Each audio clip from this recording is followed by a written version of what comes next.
You see, KBEAR a while back released an earphone called Ink. Look, the Ink was gonna be their more or less mid-tier dynamic driver earphone.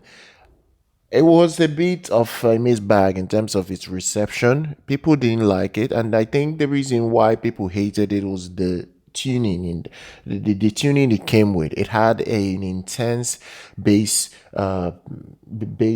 presence. Like, people didn't like that bass presence that it came with. It was a bit of a problem for a lot of people, and I understand that and I respect that. That's one thing that people didn't like about the original ink. And the company has officially released an upgrade to that ink. And they're calling this the Mark II. It still has the same shell, almost the same shell. So you're not really going to have much of a difference in terms of anything. It's just that you have to be happy or be fine with the tuning this time around, because the original one wasn't that good in terms of its tuning. Wasn't very good. The Mark II has improved on the original. It's coming with an upgraded DLC dynamic driver. You're still gonna have an 8-core cable. It's still using similar zinc alloy body that the original had. The original ink had this shell that is almost the same as the KBEAR Believe, that the beryllium earphone that was very successful from the past. So this is what you're gonna get with this new model. It's a bit better than the original. The most important thing they worked on was the tuning. They just don't want to give you that intense bass. There was a lot of praise for the KBEAR Believe because of the driver it did come with, the beryllium driver it did come with.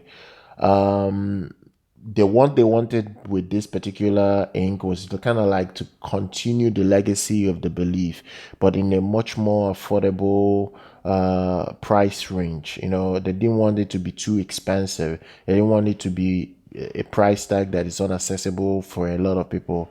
It's using literally the same zinc alloy body that the Belief came with. If I'm not really seeing anything different, I'm not really seeing anything majorly different between this and that model in the past. So you're just gonna get almost similar. I'm a big fan of KBEAR. One reason I'm being a big fan of KBEAR is because of their cables.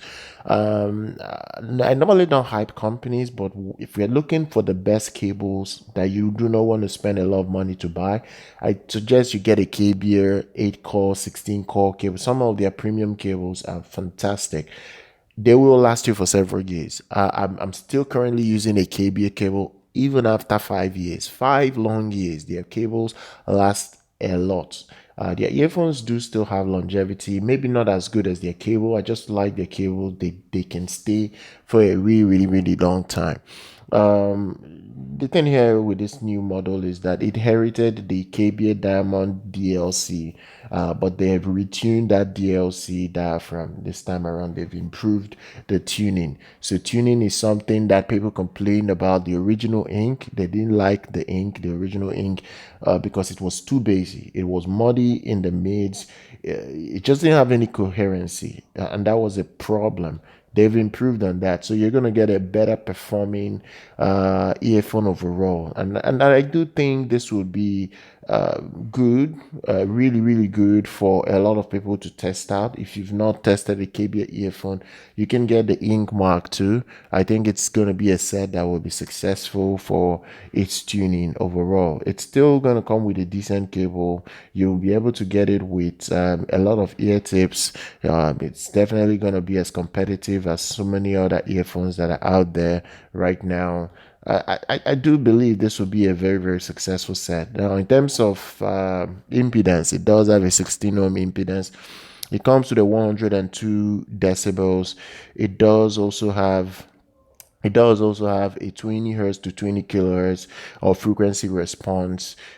It is very good. It is very good. Just the shell alone just reminds me of the Belief. Yeah, if you've not used the Belief, it really just reminds me of the Belief. It's a very, very good earphone overall. I'm impressed. I really am impressed by what I've seen. I think it's going to be a very successful set long term. and I do believe people will like it for what it is. And I'm gonna drop details for anyone that is interested in getting their hands on this set. I think it's going to be one of the very best budget sets out there. Do check that out. Click the link in the description to buy it if you care about this new set. Do subscribe to the channel. Do like our content. I'll see you guys very much next time.